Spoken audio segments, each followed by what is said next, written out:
નડિયાદ કોર્પોરેશનને મળી ગયા છે પોતાના મેયર। કોર્પોરેશન બન્યા બાદ પહેલીવાર નડિયાદને મેયર મળ્યા છે। મેયર તરીકે વોર્ડ નંબર 11ના મનીષ પટેલની થઈ છે નિયુક્તિ। ડેપ્યુટી મેયર તરીકે વોર્ડ નંબર 9ના કલ્પેશ કુમાર રાવળ ચૂંટાયા હતા। સ્ટેન્ડિંગ કમિટીના ચેરમેનમાં વોર્ડ નંબર 5ના પરાગ બ્રહ્મભટ્ટની કરાઈ છે વરણી। પક્ષના નેતાનો મોરચો મહિલા નેતા મેઘના શાહને સોંપી દેવાયો છે। દંડક તરીકે પુષ્પા પરમારની થઈ છે બિનહરીફ વરણી।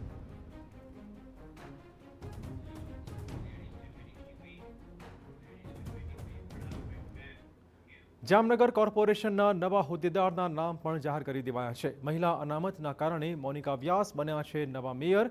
રાકેશ ડેરની ડેપ્યુટી મેયર તરીકે નિયુક્તિ થઈ છે। સ્ટેન્ડિંગ કમિટીના ચેરમેન તરીકે રહેશે ધીરેન મોનાણી। શાસક પક્ષના નેતા બન્યા છે અમર મોદી જાડેજા। દંડક તરીકે પ્રવીણાબેન રૂપાણીયાનું નામ જાહેર કરાયું છે। જામનગર કોર્પોરેશનમાં ભાજપના નવા સુકાનીઓની જાહેરાત થઈ ચૂકી છે।